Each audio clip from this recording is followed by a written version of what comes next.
Apa sih yang disebut dengan metabolisme? Metabolisme merupakan serangkaian peristiwa reaksi-reaksi kimia yang berlangsung dalam sel makhluk hidup yang dapat dirubah menjadi energi untuk kelangsungan hidup. Selanjutnya ada juga yang disebut dengan enzim. Enzim merupakan senyawa protein yang diproduksi oleh sel-sel makhluk hidup dan berfungsi sebagai biokatalisator dan juga berfungsi mempercepat reaksi metabolisme yang berlangsung dalam tubuh makhluk hidup dengan cara menurunkan energi oksigenasi. Selanjutnya ada hubungan enzim dengan proses metabolisme, yaitu enzim menurunkan energi aktivasi pada reaksi metabolisme. Semakin rendah reaksi aktivasi, semakin mudah dan cepat reaksi metabolisme berlangsung dalam tubuh makhluk hidup. Ada juga faktor-faktor yang mempengaruhi cara kerja enzim, yaitu ada 6. Yang pertama ada suhu. Suhu yang terlalu tinggi pada enzim dapat menyebabkan denaturasi protein, dan suhu yang terlalu rendah dapat menghambat laju reaksi. Yang kedua, faktor yang mempengaruhinya adalah perubahan pH, mengakibatkan sisi aktif enzim berubah sehingga dapat menghalangi terikatnya substrat pada mengakibatkan proses denaturasi pada enzim. Selanjutnya, faktor yang ketiga yaitu konsentrasi enzim. Semakin berat konsentrasi enzim, maka kecepatan reaksi akan meningkat. Yang keempat yaitu konsentrasi substrat. Bertambahnya konsentrasi substrat dalam suatu reaksi akan meningkatkan kecepatan reaksi jika jumlah enzim dalam reaksi tersebut tetap.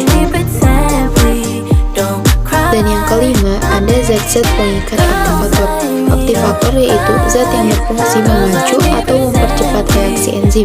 Contohnya garam-garam dan logam alkali dalam kondisi encer 2% sampai 5%.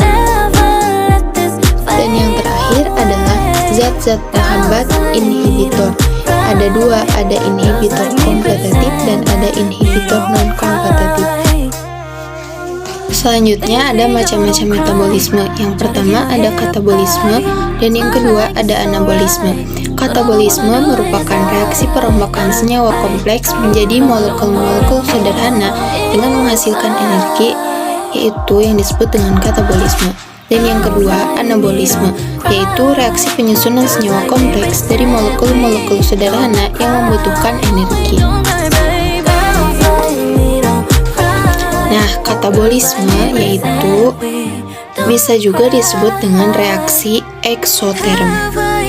Nah, respirasi sel terjadi pada mitokondria. Bahan untuk respirasinya adalah makanan karbohidrat yang melalui proses pencernaan menjadi sari-sari makanan glukosa C6H12O6 dibawa oleh pembuluh darah ke sel bersama dengan oksigen untuk direspirasi. Persamaan reaksi respirasinya yaitu C6H12O6 ditambah O2 menghasilkan CO2 ditambah H2O ditambah energi dalam bentuk ATP 38. Ada juga macam-macam respirasi. Yang pertama ada respirasi aerob dan yang kedua ada respirasi anaerob. Kalau respirasi aerob yaitu respirasi yang memerlukan oksigen, namun respirasi anaerob yaitu respirasi yang tidak memerlukan oksigen. Nah, respirasi anaerob ini terjadi pada makhluk hidup yang bersel satu, yaitu ragi atau jamur bakteri. Contohnya, jamur Saccharomyces cerevisiae. Nah, respirasi anaerob juga ini disebut dengan fermentasi.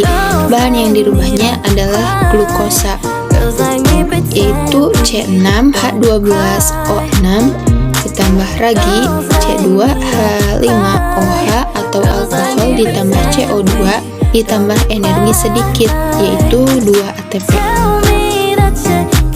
Ada juga macam fermentasi. Yang pertama ada fermentasi alkohol yang terjadi pada jamur ragi. Contohnya ragi tape spesies Saccharomyces cerevisiae.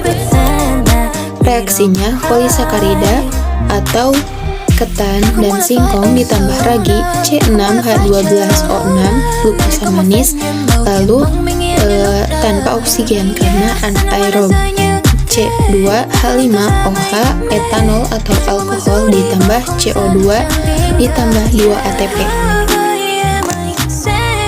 Nah, yang kedua ada fermentasi asam laktat. Fermentasi ini bisa terjadi pada manusia bila aktivitas terlalu capek, sehingga tubuh kekurangan oksigen, jadi sel pada tubuh bernapas tanpa oksigen. Reaksinya C6H12O6 menjadi C3H6O3 asam laktat ditambah 2 ATP. Nah, bila ini menumpuk, maka tubuh menjadi letih dan pegal-pegal. Nah, selanjutnya, mengapa respirasi anaerob hanya menghasilkan 2 ATP? Karena pada respirasi anaerob prosesnya hanya melalui 2 tahapan reaksi, yaitu yang pertama tahapan glikolisis atau perubahan glukosa menjadi molekul asam pirufat ditambah NADH ditambah 2 ATP, dan yang kedua transport elektron yang menghasilkan NAD+ yang berasal dari NADH dan NAD+ masuk kembali ke glikolisis. Jadi jumlah ATP yang dihasilkan hanya 2 ATP yang berasal dari proses glikolisis. Gambar ini merupakan contoh respirasi anaerob, yaitu pembuatan tape ketan dengan dicampur bakteri spesies Saccharomyces cerevisiae. Caranya, yang pertama, cuci terlebih dahulu beras ketan sampai dengan bersih. Kedua, kukus sampai beberapa menit. Yang ketiga, setelah dikukus, campur dengan air mendidih lalu diaduk sampai merata. Yang keempat, dikukus lagi beberapa menit, lalu setelah dikukus tambahkan lagi Saccharomyces cerevisiae. Setelah itu masukkan ke dalam wadah, tutup rapat hingga tidak terdapat oksigen karena respirasi tersebut respirasi anaerob. Setelah ada di dalam wadah, lalu wadah tersebut tertutup dengan rapat, maka diamkan beberapa hari hingga menjadi manis rasanya dan sampai berair.